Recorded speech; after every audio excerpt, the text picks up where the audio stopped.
بسم اللہ الرحمن الرحیم۔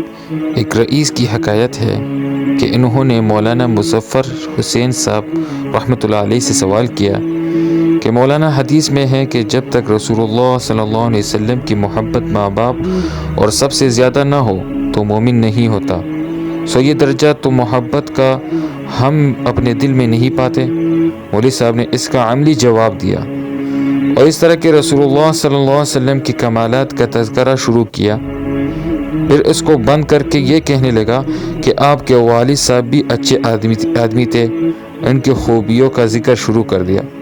رئیس صاحب چلا کر کہنے لگے کہ حضرت، میرے والد کا ذکر کہاں سے داخل ہو گیا؟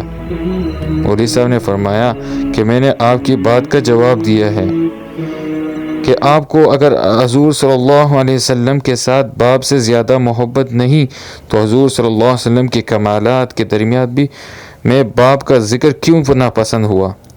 اس سے معلوم ہوا کہ حضور صلی اللہ علیہ وسلم کی محبت باپ سے زیادہ ہے۔ رئیس صاحب کی آنکھیں کھل گئی اور شیبہ رفع ہو گیا۔